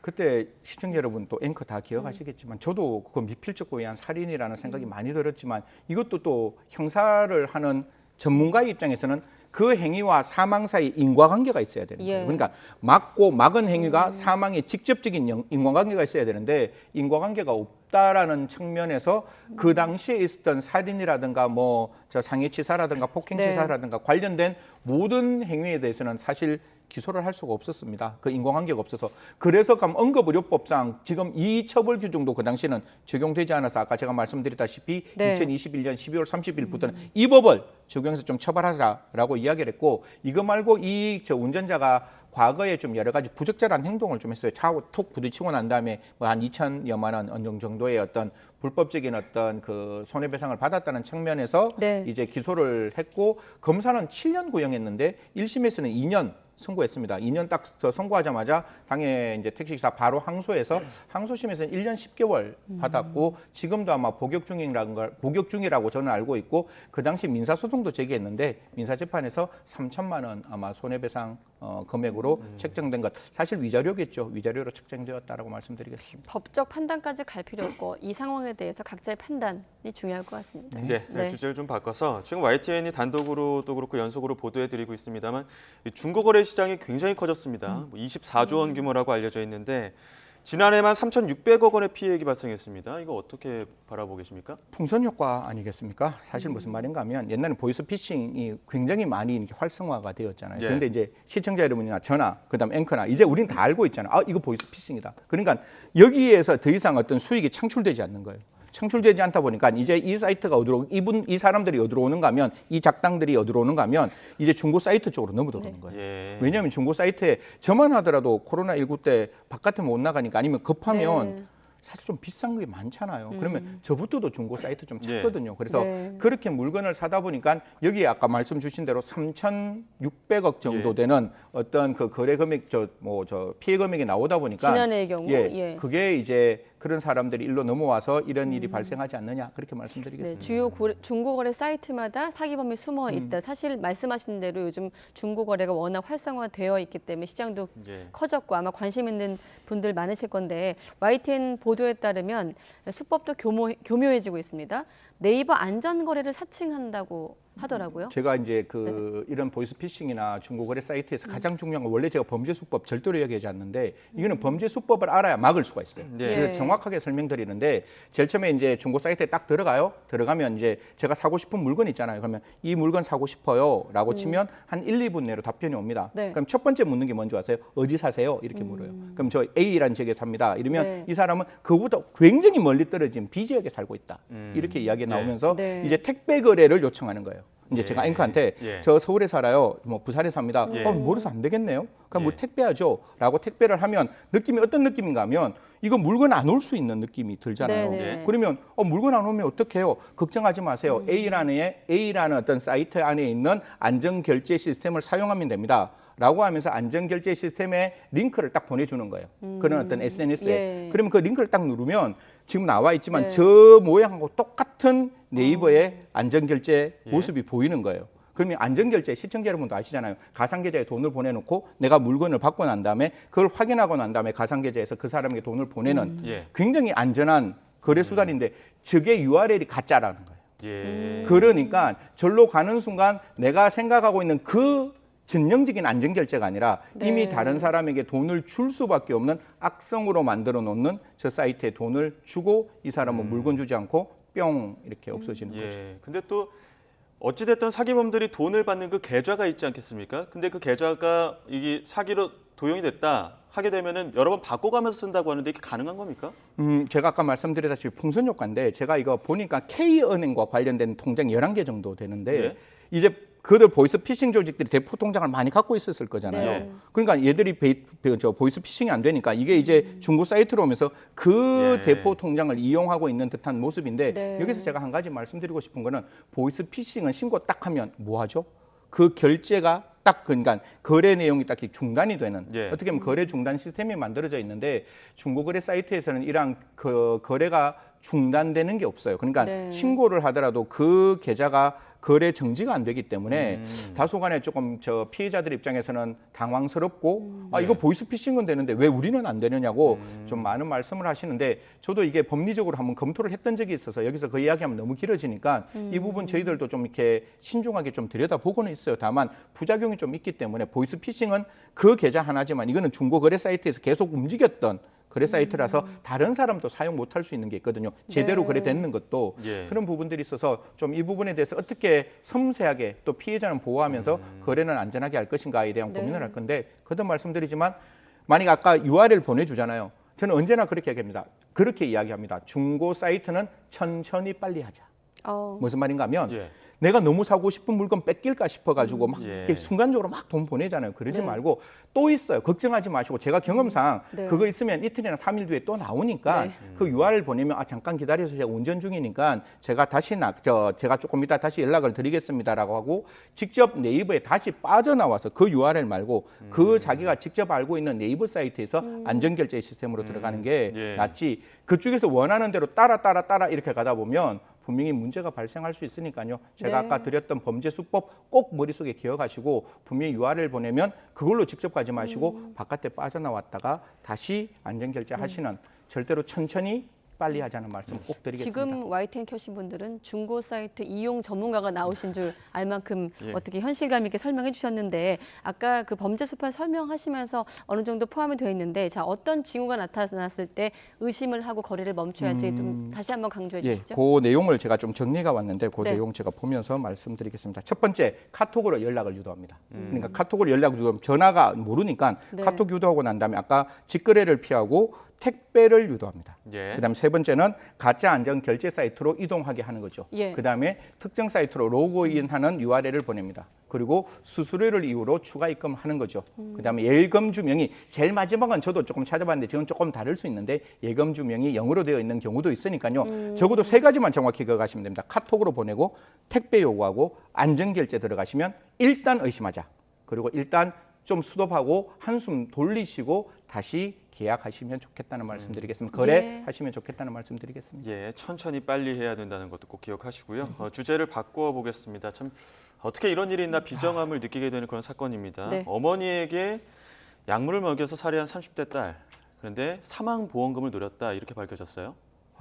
사실 형사정책을 하고 사건을 다루다 보면 참 많은 사건들을 보게 되는데 언제나 마음 한켠이 먹먹한 게 직계 존속에 대한 살인 범죄를 보게 되면 굉장히 마음이 먹먹해질 수밖에 없는데요. 네. 굉장히 사이가 좋았답니다. 평소에 주변에 있는 이웃들한테 물어보니까 뭐 이렇게 살갑게 이렇게 팔짱도 끼고 갔던 그런 딸인데 그 딸이 어머니에게 약물을 지금 이제 범죄 수법이고 지금 조사 중이라서 뭐 그 부분을 제가 정확히는 말씀 안 드리겠는데 약물을 먹여서 사망에 이르게 했다. 근데 그 범죄 동기가 보험금을 타서 그 경제적 이익을 누리기 위한 동기였다. 이렇게 밝혀지고 있는 거죠. 네, 최근 5년간 존속 살해 어떤 집계를 경찰청에서 낸 자료를 저희가 정리한 걸 좀 보여주시고 존속 살해의 경우 일반 살인죄보다 형을 좀 가중해 처벌한다고 알고 있지만 줄지 않고 있거든요. 네. 이게 사실 존속 살인죄를 바라보는 시각은 저희들은 두 가지 시각이 존재를 해요. 하나는 폐륜적 부모에게 아이가 그 폐륜적 부모에게 살인을 하는 경우가 있어요. 그러니까 아버지가 이건 그냥 예를 드는 거예요. 부모라고 할게요. 아버지라고 하는 부모가 자녀를 계속 폭행하고 있어요. 그리고 그 부모 중에 일방 당사자가 다른 부모에게 폭행을 하고 있는 이런 사정에 아이가 이제 크는 거예요. 그럼 그 전까지는 계속 폭행을 당하고 있고 폭행당하고 있는 그 자녀의 입장에서는 아버지가 어머니를 폭행하든 어머니가 아버지를 폭행하든 그 모습이 너무나 진짜 소스라치게 놀라겠는 거예요. 그래서 그 상황에서 아버지를 살해했을 때 이게 존속살인죄가 될 때는 폐지하자는 논의가 들끓습니다. 그런데 지금같이 그게 아니라 정말 자기를 키워주신 어머니잖아요. 어떻게 보면 세상에 자기가 이렇게까지 살아온 모든 경험을 해주신 그 어머니에게 저는 어떤 보험금을 타기 위해서 살인을 저질렀을 때는 저는 분명히 가중처벌해야 되는 건데 형법상으로는 어떻게 되어 있는가 하면 일반 살인죄는 5년이에요. 그냥 사형 무기 5년 이상의 징역인데 존속살인죄는 사형 무기 7년 이상의 징역. 그럼 5년과 7년이 무슨 차이가 있겠느냐? 2년밖에 차이가 없는데 굉장히 큰 차이가 있습니다. 5년은 한 번만 그 판사가 가지고 있는 장량감경이라는 걸 쓰면 집행유예도 갈 수 있는데 7년이라는 것은 한 번의 장량감경으로는 집행유예가 될 수 없고 반드시 실형 나올 수밖에 없기 때문에 우리 법은 250조 2항에 존속살인죄 가중처벌하고 있다라는 말씀드리겠습니다. 네, 지금 남동생도 있었습니다. 그 남동생이 어머니에게 연락을 했는데 이 딸이 어머니 척 또 문자를 보내기도 했었고 동네 분들이 보았을 때는 이제 딸이 뭐 어머니의 소식을 듣고 우는 모습도 봤다 뭐 이런 정황들도 있더라고요. 뭐 범죄 지금 이제 구속영장 청구 단계니까 오늘 구속영장이 나오면 제가 조금 더 범죄 소명이 되어 있는 부분이라서 조금 더 강하게 설명드릴 수 있는데 지금 이제 주장인데 그 주장에 따르면 아니 살아있는 모습을 작출하고 싶은 거예요. 그러니까 아들이 이제 남동생 문자를 보내면 어머니가 돌아가시면 사망 시각에 대한 알리바이가 안 나오잖아요. 그러니까 그 순간에 살아있는 모습으로 어머니 문자를 보냈다는 거예요. 그러니까 이 부분도 소스라치게 놀라는 거고 자기가 그런 행동을 했다라는 그 전제로 정말 그렇게 어머니에게 몹쓸 짓을 했는데 그 어머니 사망 순간에 눈물을 흘리고 있었다니까 그게 과연 악어의 눈물인지 아니면 범행을 숨기기 위한 적극적인 어떤 대책의 문제인지 그런 부분들은 수사를 통해서 반드시 밝혀져야 되고 저는 만약에 이게 경제적 목적에 의한 존속살인죄라면 이 또한 엄중하게 처벌하고 다시는 이런 일이 발생되지 않도록 우리 국가와 사회가 다시 한번 노력해야 된다는 말씀드리겠습니다. 네, 구속 여부는 오늘 오후 늦게 결정될 예정입니다. 자, 승재현 연구위원과 함께 사건 사고 알아봤습니다. 고맙습니다. 네.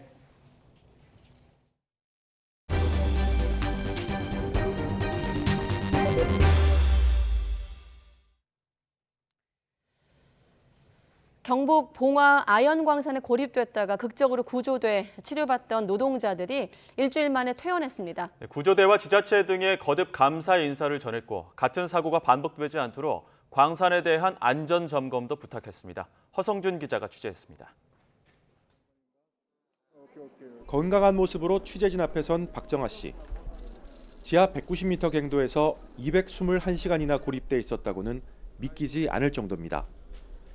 박 씨는 퇴원에 앞선 기자회견에서 그동안 관심을 두고 도와준 모든 이들에게 감사 인사를 전했습니다. 네, 감사하고 또 감사합니다. 지금 이 자리에 건강한 모습으로 설 수 있도록 도와주신 모든 분들께 진심으로 감사드립니다.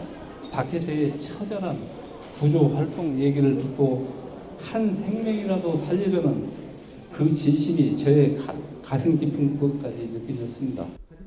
광산 등 산업 현장의 안전을 위해 노력해달라는 호소도 잊지 않았습니다. 동료 광부들이 여전히 열악한 환경 속에서 일하고 있다며 이런 사고가 반복되지 않아야 한다고 강조했습니다. 부디 이런 사고가 반복되지 않길 바라며 정부와 각 관련 기관에게 호소도 드립니다. 건실한 안전점검 실태 조사로 광부들이 안심하고 작업할 수 있는 작업장이 될 수 있도록 노력해 주시길 당부드립니다. 박 씨는 이렇게 사람들이 많이 왔는데 아무도 커피 믹스를 사오지 않았느냐며 농담을 건네는 등 여유 있는 모습이었습니다.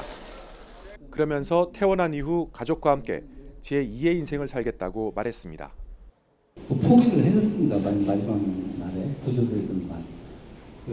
이렇게 간다는 그 자체가 저한테 그 새로운 삶을 주게 된 아주 즐거운 마음으로 제2의 인생을 살아볼까 합니다. 앞서 병원 측은 구조된 노동자들이 근육통과 외상 후 스트레스 장애 등의 증상을 보이지만 가정에서 안정을 취하며 통원 치료하는 것이 효과적이라고 판단해 퇴원을 결정했습니다. 박 씨 등은 지난달 26일 경북 봉화 아연광산에서 일하다 토사가 무너져 지하 190m에 고립됐습니다. 모닥불을 피우고 커피 믹스를 먹으며 버티다 지난 4일 밤 221시간 만에 극적으로 구조돼 안동병원에서 일주일 동안 치료를 받았습니다. YTN 허성준입니다. 네, 서울시 SH의 청년주택 서류심사 대상자 명단이 공식 발표 전에 외부로 유출됐다는 보도, 석 달 전에 YTN이 단독으로 전해드린 바 있습니다. 네, 당시 공사 측은 불법 해킹으로 추정된다고 주장했지만 명단을 인터넷에 올린 작성자는 손쉽게 검색만 하면 그냥 나오는 자료라고 반박하고 있습니다. 황보혜경 기자가 보도합니다. 지난 8월 YTN이 단독 보도한 SH 서울주택도시공사 청년주택 문서 유출 사건. 수백 대 1에 달할 만큼 치열했던 서류심사 대상자 명단이 공식 발표 전 인터넷 포털 카페에 올라와 논란이 일었습니다. 당시 공사 측은 외부인이 내부 관리자 페이지를 불법 해킹한 거로 보인다면서 명단을 다른 사이트에 옮긴 작성자에 대한 법적 조치까지 예고했습니다. 그런데 작성자 말은 다릅니다. 단순한 인터넷 검색만으로도 내부망 접근이 가능했다며 반박하고 있습니다. 작성자가 제공한 검색 시연 영상입니다. 지난해 9월에 뜬 SH 신혼부부 임대주택 공고명을 구글에 검색하니 서울주택도시공사 사이트가 나옵니다. 사이트를 클릭하자 공사 각 부서에서 공고문을 올려둔 페이지로 넘어갑니다. 너무나도 쉽게 내부 서버 자료관리 화면으로 들어갈 수 있는 겁니다. 현재는 보안이 강화돼 검색해도 나오지 않습니다. 이 작성자는 YTN 취재진에게 구글에서 임대주택 관련 정보를 찾다가 내부 관리자 페이지로 접속됐다며 해킹이 아니라고 부인했습니다. 공사 측에도 해당 영상을 보냈지만 오히려 증거로 제출해 정보통신망법 위반 혐의로 검찰에 송치됐다고 호소했습니다. 아이디 비밀번호를 입력하는 절차를 생략하고 바로 관리자 페이지로 접근을 했었고 URL 변경만으로도 상세 페이지까지 볼 수 있었던 그런 상황. 해킹에 대한 접근 지식 이런 것들에 대해서 공부를 해본 적도 없고 개발자도 아니고. 공사 측이 이른바 구글링으로 내부망에 접속할 수 있게 허술하게 관리하곤 개인에게 책임을 떠넘긴 것 아니냐는 지적도 나옵니다. 검색 엔진 수집을 사이트에서 막지 않은 것이고 최소 아이디 패스워드 기반의 접근 통제를 해야 하는데 이마저도 하지 않은 것으로 보입니다. 그래서 문서 다운로드까지 가능했던 상황으로 시연 영상이 사실이라면 보안 수준이 매우 낮았던 걸로 판단합니다. 이에 대해 공사 측은 현재는 내부 서버에 무단 침입할 수 없게 보안을 강화했다고 밝혔습니다. 그러면서 불법 해킹 여부를 아직 단정 지을 수는 없다며 수사기관 판단을 기다리고 있다고 덧붙였습니다. SH공사 고소장을 접수받아 수사에 나섰던 관할 경찰서는 구체적인 송치 사유를 묻는 취재진 질문에 입장을 밝히지 않았습니다. YTN 황보혜경입니다. 오늘 아침 7시쯤 서울 종로에 있는 아파트에서 불이 나 주민 일부가 연기를 흡입하고 수십 명이 대피했습니다. 아파트 12층에서 불이 났는데 주민 3명이 연기를 마셔 병원으로 옮겨졌고 다른 주민 30여 명은 긴급히 대피하기도 했습니다. 불은 1시간 30여 분 만에 꺼졌는데 진압 과정에서 안곡동 사거리에서부터 종강역까지 한 개 차로의 차량 통행이 한때 통제됐습니다. 오늘 오전 9시 10분쯤 인천 운서동 인천국제공항 고속도로 서울 방향 공항 신도시 분기점 인근을 지나던 버스에서 불이 났습니다. 승객 10여 명이 대피해 다친 사람은 없었는데 엔진룸 쪽에서 연기가 나 차를 세운 것으로 알려졌습니다. 충남 당진에서 40대 남성이 평소 알고 지내던 여성의 몸에 불을 지르고 달아나 경찰이 추적하고 있습니다.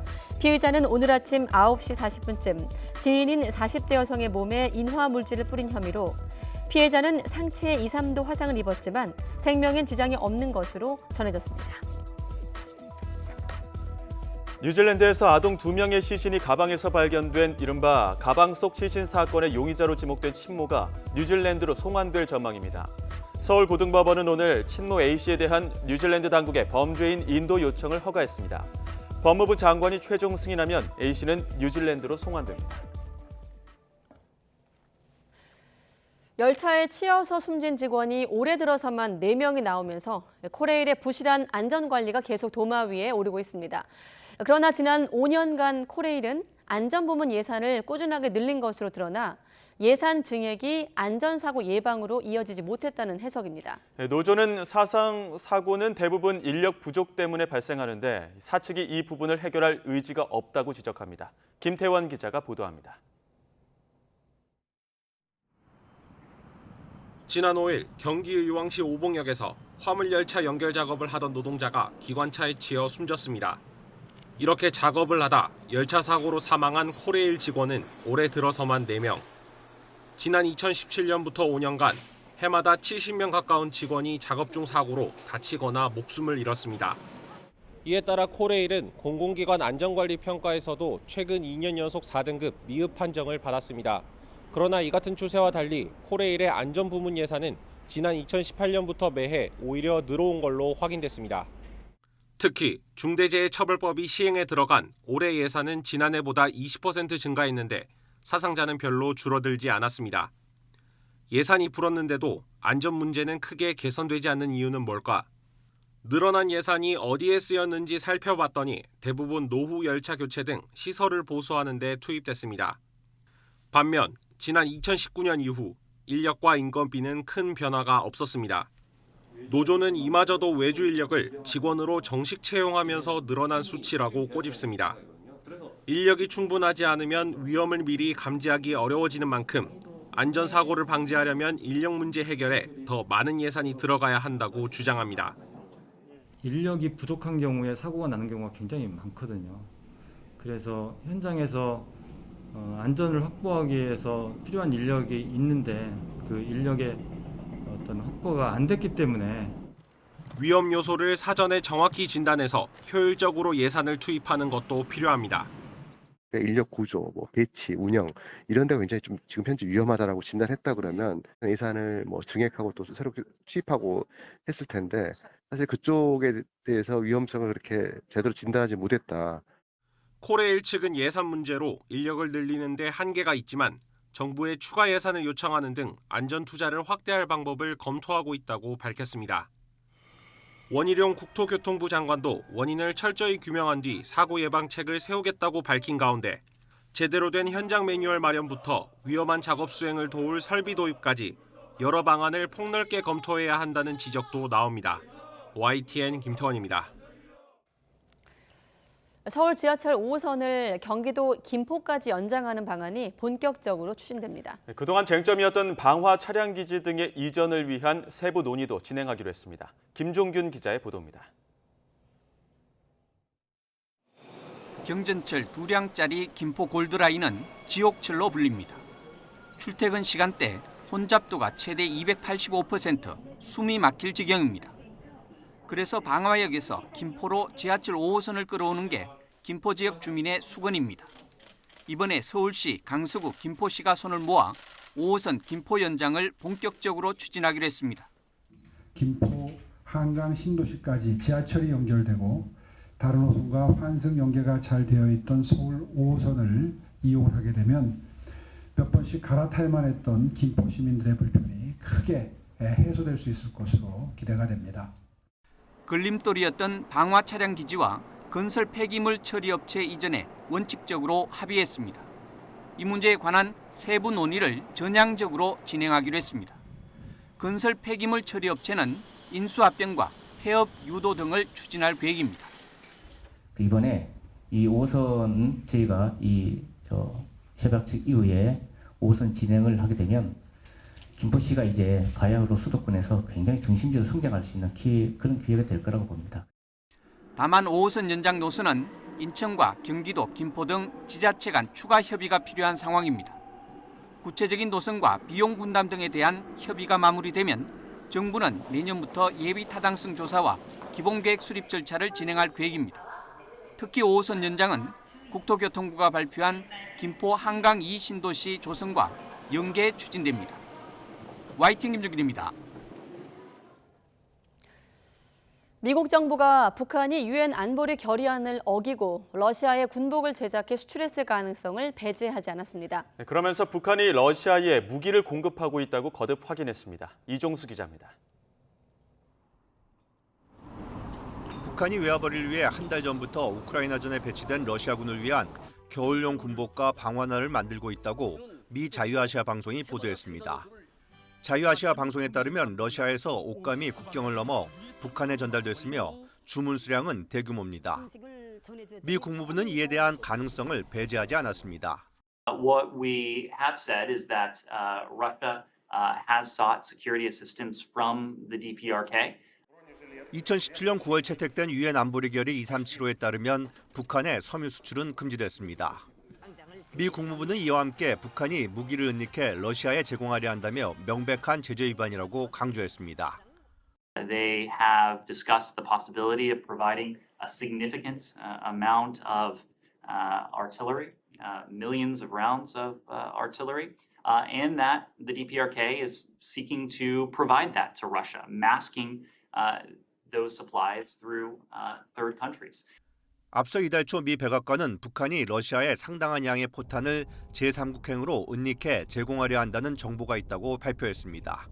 While obfuscating the real destination of the arms shipments by trying to make it appear as though they're being sent to countries in the Middle East or North Africa. 당시 백악관은 유엔 차원에서 북한에 대해 관련 책임을 묻는 조치를 마련할 것이라고 밝혔습니다. YTN 이종수입니다. 우리나라가 미국에 포탄 10만 발을 수출하는 협의를 진행하고 있는 것으로 파악됐습니다. 사실상 미국을 통한 우크라이나 우회 지원이 아니냐는 지적에 국방부는 미국을 최종 사용자로 한다는 전제하에 수출 협의가 진행 중이라고 밝혔습니다. 신준명 기자의 보도입니다. 우크라이나군이 미국과 호주, 캐나다로부터 지원받아 사용하고 있는 M777 곡사포입니다. 전쟁이 길어지면서 곡사포에 사용되는 155mm 포탄의 재고도 빠르게 줄어드는 상황인데 한국이 미국에 해당 포탄을 수출하는 방식으로 우크라이나를 우회 지원한다고 미국 월스트리트 저널이 보도했습니다. 월스트리트 저널은 복수의 미국 고위 관료를 인용해 미국이 한국으로부터 155mm 포탄 10만 발을 구매해서 우크라이나에 전달할 계획이라고 전했습니다. 이러한 합의로 한국 정부는 핵심 동맹국인 미국을 도우면서도 군사무기를 우크라이나에 지원하지 않겠다는 공약을 지킬 수 있게 됐다고 평가했습니다. 국방부는 이에 대해 미국 내에서 부족해진 탄약 재고량을 보충하기 위해 생산업체가 수출을 협의하고 있다면서도 미국을 최종 사용자로 한다는 전제 하에 진행 중이라며 선을 그었습니다. 그러면서 우크라이나에 살상무기를 지원하지 않는다는 정부 방침에는 변함이 없다고 강조했습니다.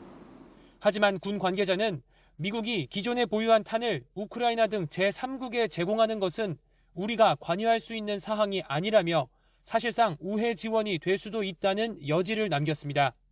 정부는 지난 3월부터 6월까지 일반 물자와 화생방 장비 등 60여 개 품목 총 87억 원어치를 지원했습니다.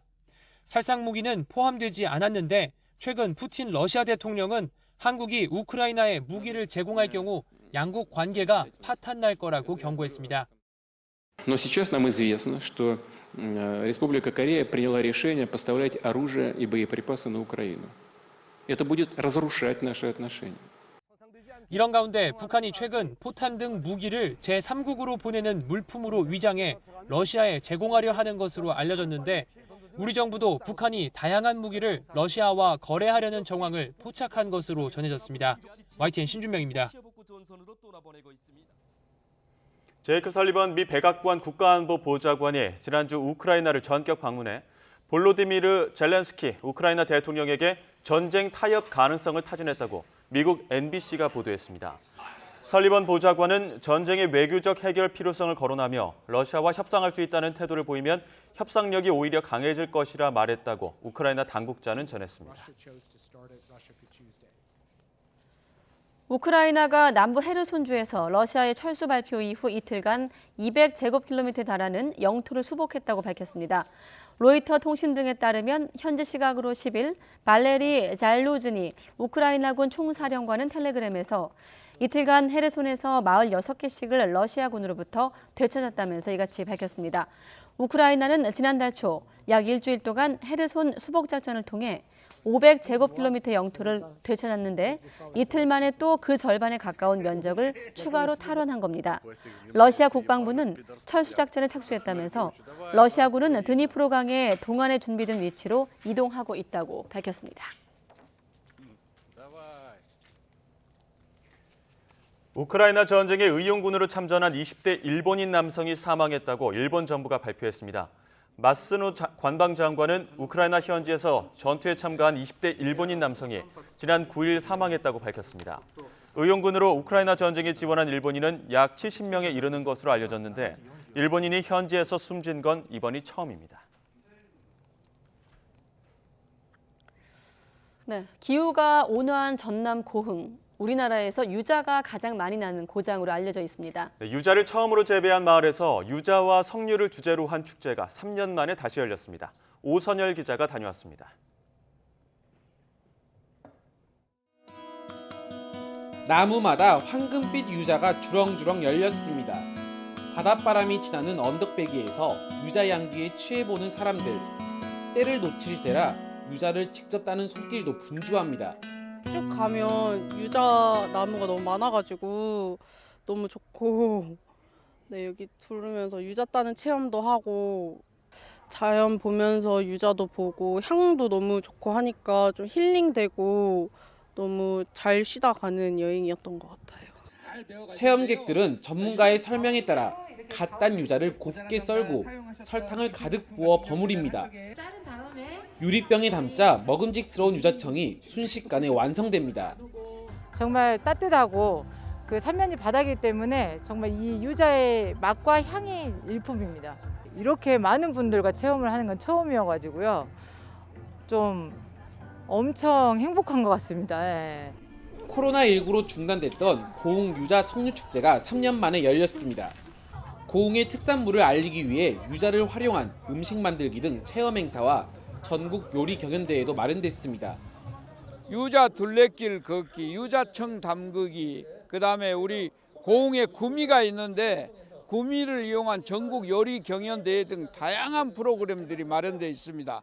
유자 향기 가득합니다. 이곳은 힐링도 하시면서 우리 소중한 추억들을 많이 쌓아가셨으면 좋겠습니다. 유자향이 취하고 석류 맛에 반할 수 있는 고흥 유자 석류 축제는 이번 주말까지 계속됩니다. YTN 오선열입니다.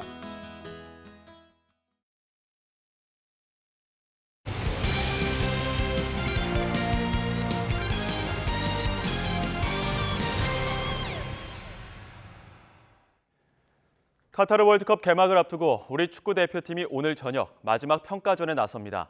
상대는 북유럽의 복병 아이슬란드입니다. 취재기자 연결합니다. 허재원 기자. 네, 스포츠부입니다. 네, 오늘 경기 국내파 위주로 소집됐죠? 네, 지금은 국제축구연맹 FIFA가 정한 A매치 기간이 아닙니다. 우리나라와 아이슬란드 모두 유럽 무대에서 뛰는 선수들 없이 국내파 위주로 팀을 꾸렸습니다. 아이슬란드는 FIFA 랭킹 62위로 28위인 우리나라보다 34계단 낮고 이번 카타르 월드컵 본선 진출에도 실패했습니다. 우리 대표팀에게는 승패보다는 국내파 선수들을 다각도로 테스트하는 시험 무대가 될 전망입니다. 선수 선발이나 전술 변화를 극도로 꺼리는 벤투 감독의 성향으로 볼 때 새로운 얼굴이 카타르 월드컵 최종 엔트리에 이름을 올릴 가능성은 크지 않습니다.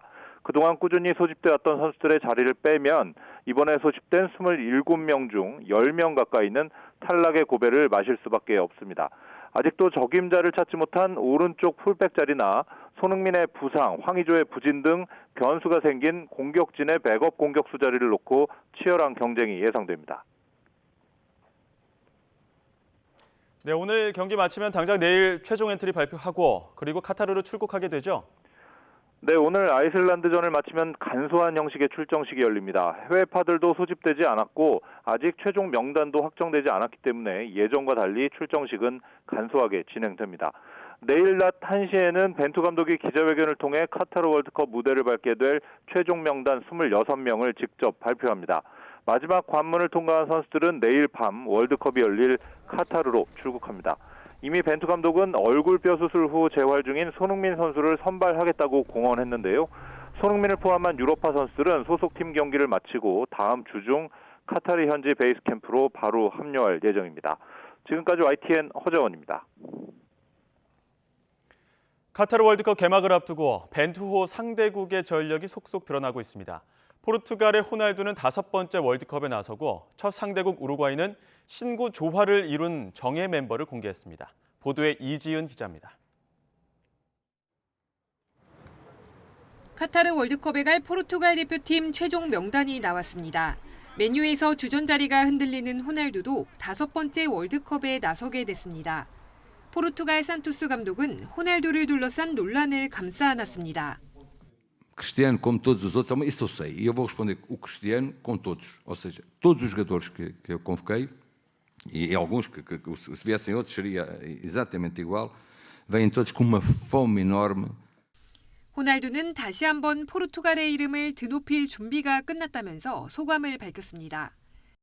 EPL에서 뛰는 선수들을 주축으로 39살 베테랑 수비수 페페와 A매치 경험이 없는 19살 수비수 안토니오 실바도 포함됐습니다. 1차전 상대 우루과이도 최종 명단을 발표했습니다. 수아레스와 카바니 등 베테랑들과 누니에스, 발베르데와 같은 젊은 피가 조화를 이뤘고 허벅지 부상으로 수술대에 올랐던 수비수 아라우호도 발탁됐습니다. 기량이 과거 같진 않다고 하더라도 카바니라든가 수아레스 선수의 골 결정력은 우리가 항상 예의주시해야 되고요. 그리고 누네즈 선수가 다시 또 리버풀에서 컨디션을 끌어올리고 있는 와중이거든요. 우리 대표팀은 24일 밤 10시 우루과이를 상대로 16강 진출을 향한 첫 경기에 나섭니다. YTN 이지은입니다. 연일 초미세먼지가 말썽을 부리고 있습니다. 오후 들면서 상황이 나아졌지만 밤사이 중서부 지방을 중심으로 다시 농도가 짙어질 것으로 보이는데 다행히 내일은 미세먼지를 해소해줄 단비가 내리면서 오후부터는 전국적으로 공기가 깨끗해지겠습니다. 또 내일 서울 낮 기온이 21도까지 오르는 등 오늘과 비슷하거나 조금 낮아 온화함이 감돌겠습니다.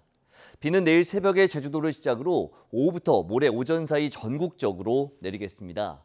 비의 양은 중서부와 제주도에 최고 60mm, 다른 지역은 5에서 40mm가 되겠고 돌풍과 벼락을 동반하며 요란하게 내리는 곳이 있겠습니다. 또 중부지방에는 쌀락 우박이 떨어지는 곳도 있겠습니다.